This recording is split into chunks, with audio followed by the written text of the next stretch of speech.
శ్రీ గురుభ్యో నమ. శ్రీ మహాగణాధిపతి నమ. శ్రీ మహాసరస్వతి నమ. ఓం శ్రీమాత్రి నమ. కామాక్షిదేవి నమ.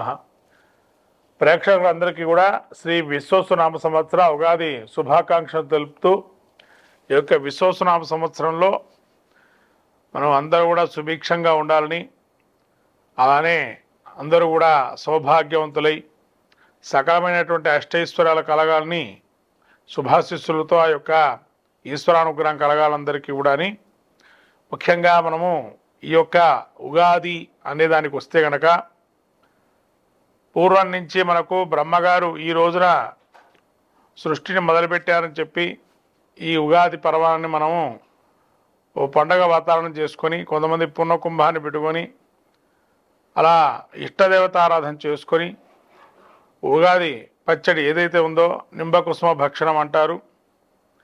ఆ యొక్క ఉగాది పచ్చడి తిన్నట్లయితే శతాయుర్వర్జదేహంగా అంటే వజ్ర దేహంగా ప్రాప్తిస్తుందని, సకల సంపత్తులు అర్థము అంటే లాభము అనుగుణంగా అన్నీ ఉంటాయని చెప్పి, అందులో రుచిపూర్వకంగా షడ్రుచుల పూర్వకంగా ఉండేటువంటి ఉగాది పచ్చడిని సేవించి ఈ యొక్క పంచాంగ శ్రవణాన్ని కూడా విని దేశకాల మనిపిస్తులు అట్లనే వర్తమానంలో వ్యక్తిగతమైనటువంటి రాశి ఫలితాలు చెప్పుకోవటంతో ఈ యొక్క వినటంతో కూడా సకలమైనటువంటి పాపాలు క్షయిస్తాయని బ్రహ్మదేవుడు ఈ రోజున సృష్టిని మొదలుపెట్టాడు. కాబట్టి రవ్యాది గ్రహాల యొక్క ఎక్కడెక్కడ ఉన్నాయో వాటి యొక్క పరిస్థితిని బట్టి ఏ విధంగా మనం జ్యోతిష్ శాస్త్ర ప్రకారంగా ముందుకెళ్ళి తదనుగుణంగా ఈ యొక్క సంవత్సరం ఏ విధంగా వ్రత నియమాదులు అట్లనే హోమాది క్రియాదులు ఏ విధంగా ఆచరించాలని చెప్పి ఈ ఉగాది నుంచి మనం మొదలుపెట్టుకొని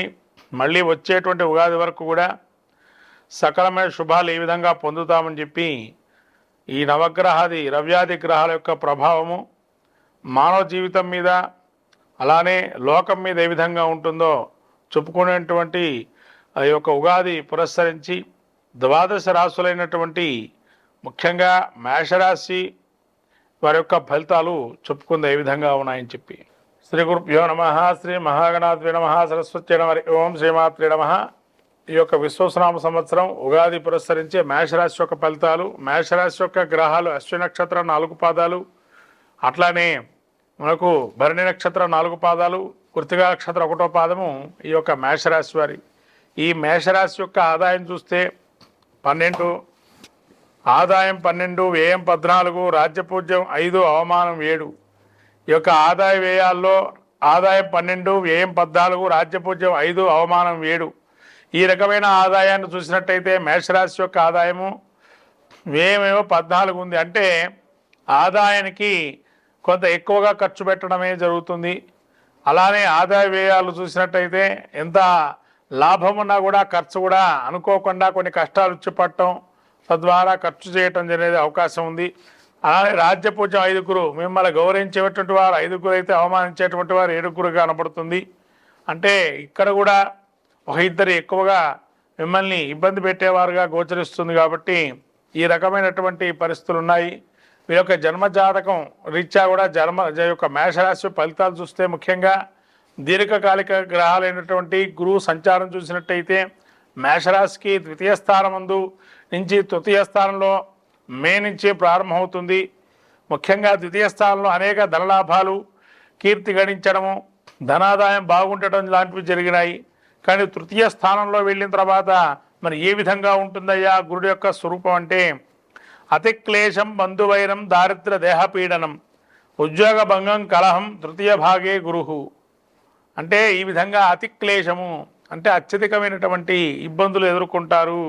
మనోవిచారము, బంధువిచారం అంటే ఏంటంటే ఇక్కడ బంధువుల వల్ల కానీ లేదా బంధువులు మనకు బాగా సహకరించేటువంటి వారు కానీ కొంతవరకు ఇబ్బంది కలిగి వాళ్ళు దుర్వార్త శ్రవణం వినటం, అట్లనే దారిద్ర్య ఈ యొక్క బాధకి సంబంధించి అనేకమైనటువంటి దారిద్ర్య బాధలు అనుభవింపజేయటం, శరీరం యొక్క పీడయు అంటే శరీరం కూడా ఉన్నట్టుండి దేహారోగ్యం లేకపోవటం, అలానే ఉద్యోగం చేస్తున్న ఉద్యోగంలో కొంతవరకు ఇబ్బందులు కలగటం, అప్పటికీ బాగుంటుంది ఆ ఉద్యోగం చేసేవారు కూడా మీ మీద 4 మాటలు అంటారు, సరిగ్గా చేయటం లేదు ఇదివరకట్లాగా శ్రద్ధాభక్తిగా అని చెప్పి ఇబ్బందులు పడటం, ఈ విధంగా మిమ్మల్ని ఇబ్బంది పెట్టే అవకాశం ఉంటుంది ఈ యొక్క గురుడి వల్ల.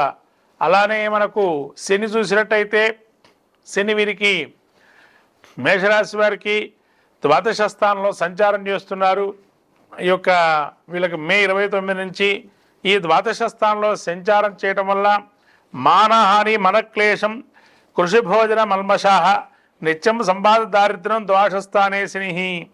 అంటే మానహాని అపకీర్తి అంటే మీరు ఎంతవరకు మంచివారైన వారు కూడా మిమ్మల్ని చెడ్డగా చూపించటం అనేది జరిగే అవకాశం ఉంటుంది.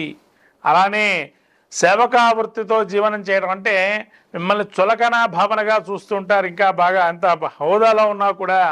అలానే భోజన సౌఖ్యం అంటే భోజనం తప్పడం భోజనం అంటే ఈ కష్టాలను చూసి భోజనం కూడా ఆకలి కావటం లేని పరిస్థితులు ఉంటాయి.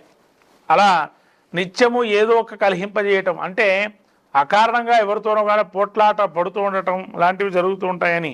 అలానే అనారోగ్యము ముఖ్యంగా ఈ యొక్క ఏలినాటి శని ప్రభావం మేషరాశి వారికి ప్రారంభం అవుతుంది కాబట్టి ఏలినాటి శని ప్రభావము 12వ స్థానంలో ఉన్నావు కాబట్టి దేహపీడకి ముఖ్యంగా ఈ యొక్క శరీరం సగభాగములో ఇబ్బంది కలగటం, అట్లనే తలనొప్పులు ఎక్కువగా ఉండటం జరిగే అవకాశం ఉంది. అలానే మేషరాశి యొక్క రాహుకేతువులు చూసినట్టయితే ఇంకా వాళ్ళ యొక్క స్థితి జూన్ నుంచి కూడా వీరికి రాహు వచ్చేసి దశమస్థాన సంచారం చేస్తున్నారు. మరి ఏ విధంగా ఉంటుందయ్యా దశమస్థానం అంటే కొంత ఇబ్బందికరంగా ఉన్నా కానీ లాభం చేకూరే అవకాశం ఉంటుంది. మేషరాశి వారికి రాహు యోగప్రదంగా ఉన్నాడు. ఇక్కడ కేతు వచ్చేసి పంచమ స్థానాన్ని గోచరిస్తున్నాడు జూన్ నుంచి. ఈ యొక్క పంచమ స్థానంలో ఉండటం వల్ల ఏం జరుగుతుందయ్యా అంటే పుత్రవైరం ఉపహాత్పూజ్యం కాలాతిక్రమణ భోజనం సుసంవిక్షం రుణం పుణ్యం పంచమస్థో కేతు. అంటే ఇక్కడ ఏమైందయ్యా అంటే కేతు పంచమస్థానంలో ఉండటం వల్ల సంతానంతో విరోధము. పంచమస్థానం ఏం చెబుతుందయ్యా మనకి సంతానంతో విరోధము. మరి ఇక్కడ ఏం చేయాలి, మనం వాళ్ళని బుజ్జగించే ప్రయత్నం చేయాలి. వాళ్ళు ఏం చేస్తే బాగుంటుంది, వాళ్ళ జీవితంలో ఏమనుకుంటున్నారు వాళ్ళు, అది మనం వాళ్ళకి ఆలోచనకి తగ్గట్టుగా మనం సమాధానం ఇవ్వాలి తప్ప ఏదో మనం వద్దు కాదు అనేటువంటి పదాలు వాళ్ళతో తీయటం అనేది మంచిది. అలా పదాలు వాడటం వల్ల మీ మీద లేనిపోని యొక్క ఇబ్బందులు అది ఇది ఒప్పుకోవటం లేదు వీళ్ళు చెప్పినా కూడా అని చెప్పి వాళ్ళని ఏ విధంగా బుజ్జగిచ్చే ప్రయత్నం చేస్తే వాళ్ళు మన మాట వింటారు అనేది మేము నేర్చుకోవాల్సిన పరిస్థితి ఈ యొక్క ఉగాది నుంచి కూడా. కాబట్టి మళ్ళీ అట్లానే కాలాతిక్రమణ భోజనం ఇదివరకే చెప్పుకున్నావు, కాలానికి మించినటువంటి భోజనం చేయడం వల్ల కొంత అనారోగ్యం వచ్చే అవకాశం ఉందని. అలానే ప్రభు సన్మానము, ఇక్కడ రాజులతో సన్మానింపజేయడం. మరి రాజు సన్మానం ఎలా జరుగుతుందయ్యా అంటే పంచమస్థానం ఏం చెబుతుంది, మంత్రోపాసన దీక్ష. అంటే పంచమస్థానము కీర్తి ప్రతిష్టలు యశకీర్తి లాభాలు అంటే మంచి పేరును తెచ్చుకోవచ్చు. ఎలా అంటే మంత్రోపాసన మీరు చేసేటువంటి జపము కానీ తపము కానీ వ్రతము కానీ ఏదైనా చేస్తే అది సంకీర్తిగా సిద్ధిని పొందే అవకాశం ఉంది. కాబట్టి ఈ ఉగాదిలో మీరు ఏదైనా మంత్రోపాసనగా తదేకంగా చేస్తే ఉంటే ఈ యొక్క బాధల నుంచి కూడా విముక్తి పొందే అవకాశం ఉంటుంది. అలానే ఈ యొక్క రాహు మీకు ఈ యొక్క దశమ స్థానంలో ఏకాదశంలో ఉండటం వల్ల ఏం ఫలితం అయ్యా అంటే గోవాజీ గజ సంఘ క్షీరా నది సుభోజనం వస్త్రమాల్యాది లాభంచ ఏకాదశస్తేనే యొక్క ఫణి. అంటే ముఖ్యంగా పశులాభము. అయ్యా మనం పశువులు అంటే అవన్నీ పెంచుకోలేం కదా అంటే అలా అని ఉండదు.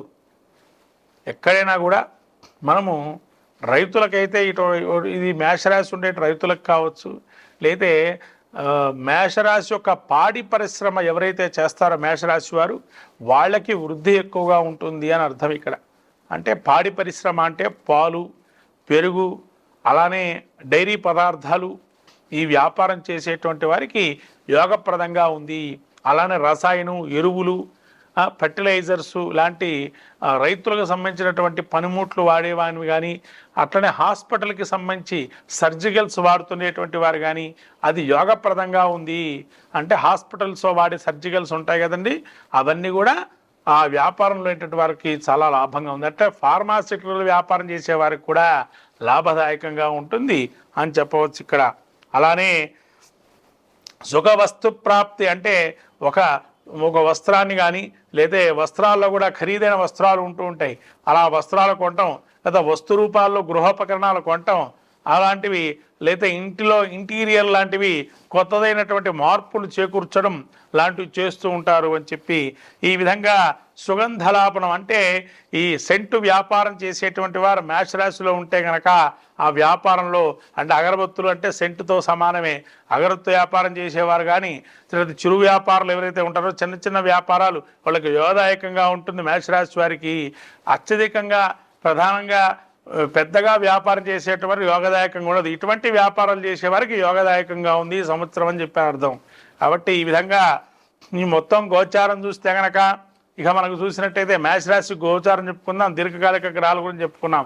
మేషరాశి యొక్క ఫలితాలు పూర్తిగా చెప్పుకున్నట్లయితే ముఖ్యంగా ఎప్పుడైతే గురువు 3లోకి వస్తాడో తృతీయంలో తదుపరి చతుర్థం అతిచారం కూడా ఉంది కాబట్టి మీకు అతిచారం కూడా ఉంది కాబట్టి బంధువైరాలు ఎక్కువ జరుగుతాయి. మేషరాశి వారు జాగ్రత్తగా ఉండాలి. కాబట్టి బంధువైరం కాకుండా చూసుకోండి. మాట ధోరణి ఎక్కువగా మాట్లాడకండి. ఎక్కువగా మాట్లాడటం వల్ల కూడా ఇబ్బందులు కొని తెచ్చుకునే ప్రయత్నం చేస్తారు. అట్లనే సంతానం బుజ్జగించుకోవడం ప్రయత్నం చేయాలా. అలానే సంతానంతో మీరు ఎంతగా మాట్లాడుకుని మంచిగా ఉంటే ఆ మంచి ఫలితాలు మీకు అవగతమవుతాయి. అలానే రాహు కూడా 11లో ఉండటం వల్ల మీకు విదేశీకి సంబంధించిన లాభాలు ఎక్కువగా ఉంటాయి. కాబట్టి విదేశీ విద్య, విదేశీ పెట్టుబడులు లాంటివి కొంతవరకు ఎవరైనా చెప్తే వాళ్ళు భాగస్వామ్యంగా ఉండి మేము ఉన్నాం అండగా అని చెప్పానంటే కనుక చేయటం మంచిది. శని 12లో ఉన్నాడు కాబట్టి ఎక్కువ స్ట్రెస్ ఫీలింగ్ కావద్దు. మీరు ఎక్కువగా మనస్సులో తదేకంగా ఆలోచింపజేయటం వల్ల కొంత ఇబ్బంది పడే మానసికమైనటువంటి ఇబ్బందులు కూడా గురి చేయ అవకాశం ఉంటుంది. కాబట్టి ఏది అయినా కానీ అంతవరకే, అంటే దీర్ఘకాల సమస్యల నుంచి బయటపడే అవకాశం అయితే లేదు, కానీ దాని నుంచి బయటపడాలంటే కష్టం. కాబట్టి మనోవిచారం చెందకుండా ఉండండి. ఇది మొత్తం మీద మేషరాశి వారికి ఈ యోగంలో శని యోగప్రదంగా లేడు కాబట్టి శనికి సంబంధించిన వ్యవహారాలు కూడా అన్నీ బాగుండాలని కాలభైరవాష్టకం చదువుకోవడం, శివుడికి ప్రదోషకాల అభిషేకం చేయటం, అలానే ఈ యొక్క గురువు శ్రీపాదుకులకి నమస్కారం చేయటం, గురు చరిత్ర, దత్త చరిత్ర, సాయి చరిత్ర లాంటి పారాయణం చేయటం, గురుక్షేత్ర దర్శనం చేసుకోవడం, గురుపాదుకులు మించిన దైవం లేదనుకోవటం వల్ల మీ యొక్క కష్టాల నుంచి బయటపడతారు. ఈ విధంగా ఈ ఉగాదిని కనుక మీరు పురస్కరించి ఈ యొక్క క్రమంగా ఈ సంవత్సరం అంతా ఇటువంటి ఆచరింపజేయటం వల్ల మంచి చేకూరే అవకాశం ఉంది. శుభం భూయాత్.